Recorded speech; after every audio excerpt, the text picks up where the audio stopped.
For some reason, guys can go around having sex with a bunch of girls and it makes them super popular. But when girls do the same thing, they get labeled disgusting names.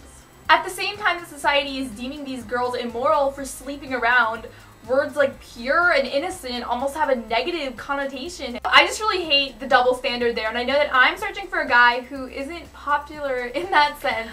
So love is something that is typically associated with two different things: sex and beauty. As a girl, I'd like to blame guys for both of those false associations, but it's also the fault of the media, whatever TV shows or movies we're watching or whatever music we're listening to.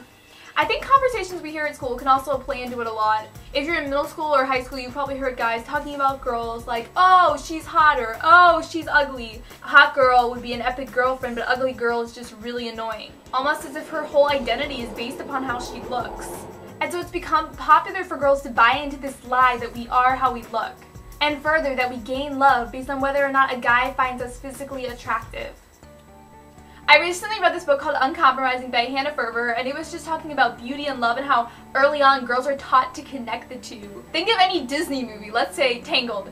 We have Rapunzel, the beautiful princess. She has these huge eyes, gorgeous, sleek, blonde hair, and she's super skinny and she's beautiful. And then we have the evil stepmother Gothel, who is straight up ugly and she's heavier built. But every Disney movie is like this. We have the beautiful princess heroine and then the ugly, evil stepmother. We're being taught as preschoolers to associate beauty with goodness and a less attractive woman with antagonism. Some of you girls message me on here and you almost have anxiety about this guy because you're like, I'm not pretty enough for him to like me, and that's why he doesn't like me. Love is not earned based upon beauty. If you are earning some sort of infatuation for how you look, then that is not love. The Bible defines love in a very interesting way. In one of my favorite chapters in the Bible, 1 Corinthians 13, it says, love is patient, love is kind. It does not envy, it does not boast, it is not proud, it does not dishonor others, it is not self-seeking, it is not easily angered, it keeps no record of wrong. Love does not delight in evil, but rejoices with the truth. It always protects, always trusts, always hopes, always perseveres. Infatuation, or the feeling or passion that goes along with being in love, is not really love at all. Having a crush on someone because you find them physically attractive or getting butterflies in your stomach when you talk to them is just this feeling. And if it's solely or for a large part based on physical appearance, then bringing love into that equation is just a lie.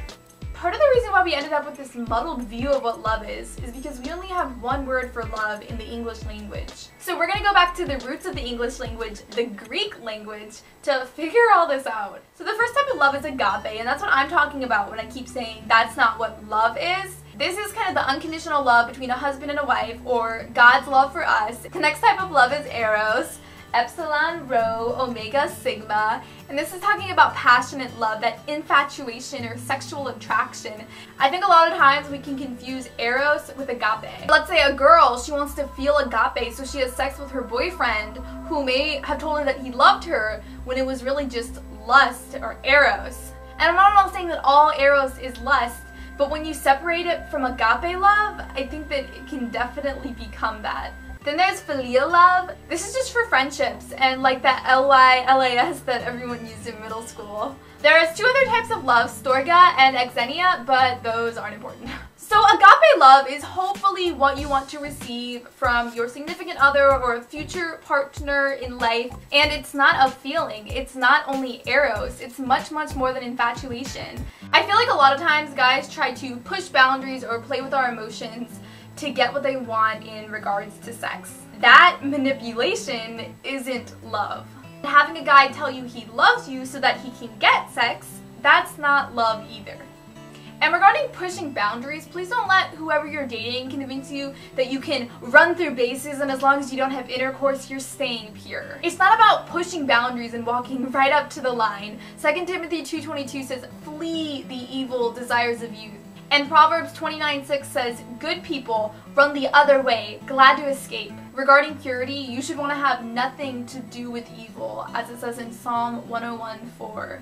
But regardless of religion, if someone really does love you, agape love you, then they will be willing to wait for you. They won't pressure you, whether through words or through playing with your emotions, to go further than you want, sooner than you want.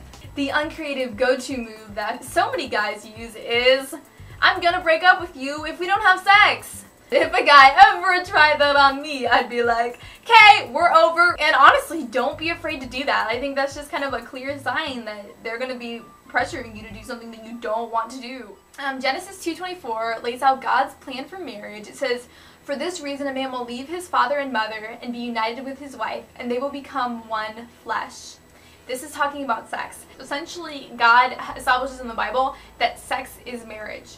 And so if you are sleeping with a bunch of people before you get married, then you're committing adultery when you are married. If you have an old school translation of the Bible, you'll see the term fornication appearing all over the New Testament, and that means premarital sex. And so when it's saying a list of like sins and it says fornication and you're like, what's that? That doesn't apply to me. Like, yes it does. Lust is another thing to consider regarding your physical relationship with your boyfriend. It's a temptation and a sin for guys. And I hope that if you're dating a Christian, the way you're dressing or the way you're letting your physical relationship progress with your boyfriend isn't causing him to mentally sin. Little things like how low your shirt is, exposed bra straps, really tight skirts, I mean, that might look cute to you, but it kind of creates a whole different picture in the mind of a guy. If you respect your body through how you're dressed, then maybe your BF won't assume that you're that type of girl.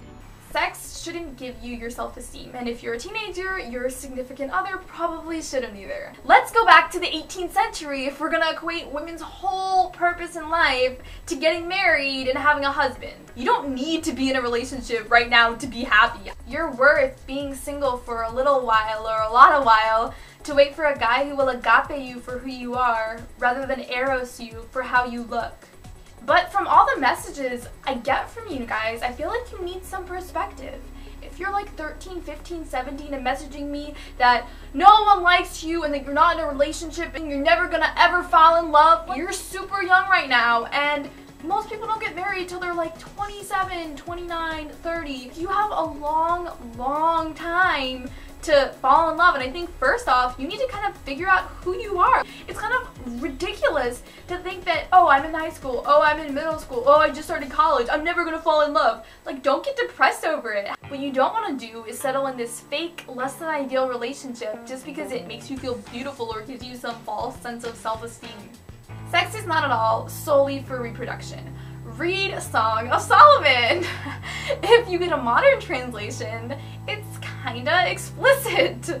But that's the point. Sex is supposed to be enjoyable. We're supposed to be fulfilled by amazing relationships. Because it creates such an intense emotional bond, God created rules around it. Yeah, your contraception or birth control can keep you from getting an STD or getting pregnant, but it can't protect your heart. Sex is supposed to keep a couple together, and so when you're having it outside of a permanent relationship, outside of agape love, that's when you're gonna get burned. Song of Solomon 8:4 says, do not arouse or awaken love until it so desires. I think that's just kind of talking about eros love, but I think also agape love. Don't kind of force yourself to get in a relationship. Let it happen naturally. And there's that Jordan Sparks song, it's gonna happen when it's supposed to happen, and you find the reason why one step at a time. So I guess the reason that I made this video was because I feel like there's so many influences coming in from school or from like the movies we're watching, the TV shows, music, all telling us that purity isn't important, that it doesn't matter. And I hope that it gives you some strength to know that I am staying pure until I get married. And that's why the Bible talks so much about unity, because when you have multiple people together, it makes you stronger.